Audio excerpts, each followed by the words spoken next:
At Running With Us, one of the most common questions we see popping into our inbox from runners is, I've got a niggle, what should I do? Well, we'd strongly advise that you don't just try and get a diagnosis off the internet. Look, we'll so commonly say to runners, we can't diagnose your knee niggle or your hip problem via an email. We'd like you to go and see a physiotherapist to get it diagnosed properly, and that's crucially important because actually the individual rehabilitation exercises for different injuries are totally diverse and totally separate and actually totally individual to you. So check it out with an expert.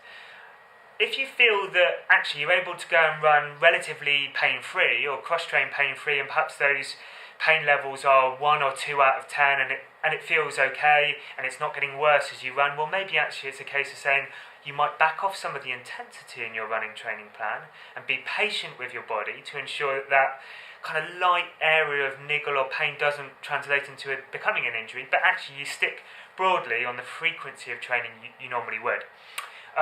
One of the other options to you, provided it doesn't hurt when you're doing it, is cross-training. We've talked about that in some of our other videos.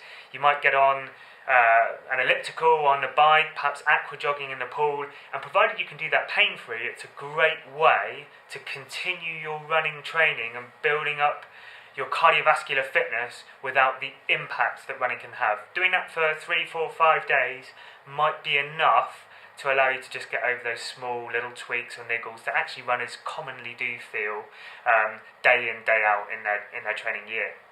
But actually, if that running injury is something a bit more serious, and being honest with yourself, it's more like a 4 or a 5 out of 10, or perhaps it does get more painful as you move through the course of that run or that cross-training session, it really is time to back off, listen to your body, and perhaps actually take a few days rest, and it can make all the difference.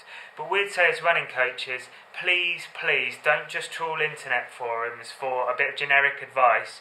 Go and see a specialist, go and see an expert, and get some real live advice that relates to you. You'll get back running much quicker that way.